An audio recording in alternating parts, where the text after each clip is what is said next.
Jadi kalau Pak Jokowi misalnya ya jadi mencalonkan diri sebagai calon ketua umum, kira-kira siapa saingannya?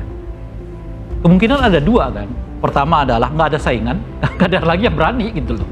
Ya kan, siapa yang berani melawan Pak Jokowi? Jangankan jadi ketua umum, jadi presiden aja mau 3 periode masih mungkin kok kan, kira-kira gitu ya. Tapi begini, ini kan kita masih berandai-andai yang disampaikan Bang Ray ini kan, andai. Yang kedua, yang paling mungkin mendapat kandidat lawan beliau itu ya ketua umum yang sekarang.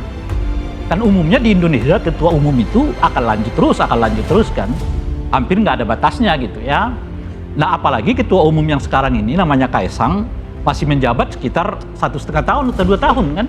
Artinya kalau dari ART mereka masih mungkin kan sebetulnya 3 tahun lagi untuk juga menjabat sebagai ketua umum gitu ya. Nah di sini menariknya kawan-kawan sekalian, melihat nanti kalau betul ini terjadi ya, bapak dan anak sama-sama jadi calon ketua umum partai yang namanya PSI gitu. Kan menarik betul tuh.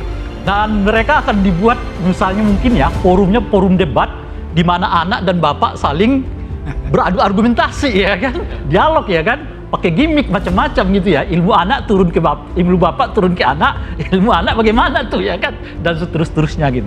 Pengamat politik Ray Rangkuti menyoroti terhadap Partai Solidaritas Indonesia sebagai partai dengan sistem kerja cenderung otoriter daripada terbuka seperti yang ramai diperbincangkan akan menjadi partai super terbuka. Ray Rangkuti mempertanyakan anggaran dasar PSI pada bab 4, yaitu Dewan Pembina sebagai pemegang otoritas tertinggi partai. Kemudian pada bab 7, di pasal 16 ayat 5 secara jelas disebutkan keanggotaan Dewan Pembina berkedudukan hukum tetap dan permanen seumur hidup, kecuali jika yang bersangkutan mengundurkan diri atau meninggal dunia. Lalu pada pasal 16 ayat 4 disebutkan, Dewan Pembina dapat merangkap jabatan Ketua Umum, Sekretaris Jenderal, Ketua Dewan Pertimbangan Nasional, Ketua Dewan Pakar Nasional, dan Dewan Pimpinan Pusat. Tapi itu menarik tuh. Tapi artinya apa gitu? Tapi di atas itu semua jangan lupa, Pak tadi disebutkan kan, PSI ini menyebut dirinya sebagai partai kader. Kalau yang namanya kader jelas ada proses, ya kan? Nggak bisa ujuk-ujuk 2 hari jadi ketua umum. Itu bertentangan dengan prinsip yang disebut dengan partai kader. Itu pertama. Nah yang kedua, kalau Anda baca sebetulnya ADART-nya PSI itu jauh lebih menarik. Ketua umum itu sebetulnya bukan posisi penting, tidak terlalu penting tuh. Yang paling penting di PSI itu adalah Dewan Pembina. Tapi sekarang udah kita rubah itu Pak. Oh ya saya nggak tahu. Bulan Juli nanti akan kita tetapkan di dalam Kongres bahwa keputusan penuh ada di ketua umum partai. Dan legitimasi keputusan akan diambil dalam forum Kongres. Keputusan tertinggi. Tapi dirubahnya bukan karena kabar berembus Pak Jokowi ingin. Bukan. Bukan. Itu kita diskusikan di dalam.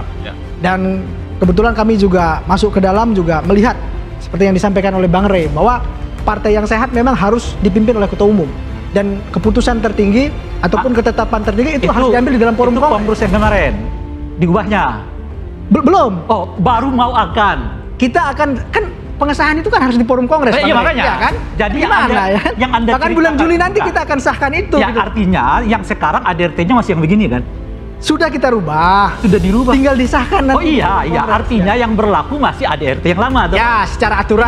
Karena Dewan Pembina masih pemegang otoritas tertinggi. Dewan Pembina PSI juga dituliskan memiliki kewenangan untuk memutuskan, menyetujui, membatalkan seluruh kebijakan partai di semua jenjang struktur partai.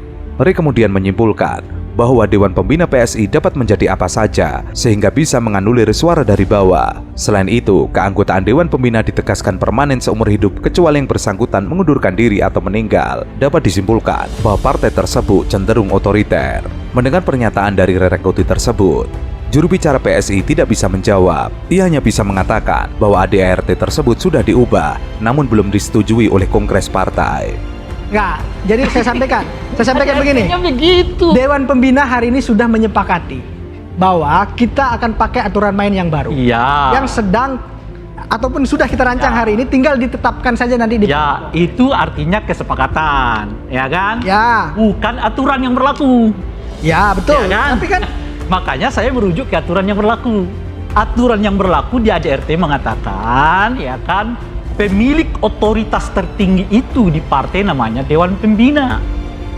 Gitu loh. Dewan ini masih berlaku. Ya, itu kan dengar sendiri tadi belum diubah. Bahwa itu sedang diubah, ya. Tapi belum ditetapkan, belum disahkan.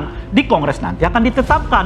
Apakah akan ditetapkan di Kongres nanti? Kita nggak tahu juga, kan tergantung dinamikanya Kongres juga kalau soal itu kan. Nah, oleh karena menariknya partai ini kemudian bahkan Dewan Pembina bisa menentukan siapa jadi ketua umum. Maka sebetulnya bagi saya itu agak bingung juga. Ini PSI mengatakan one man one vote, ya kan? Partai super terbuka. Rencananya kan begitu. Tapi betul kalau mereka nggak ubah ADART-nya, itu bertentangan sendiri di dalam.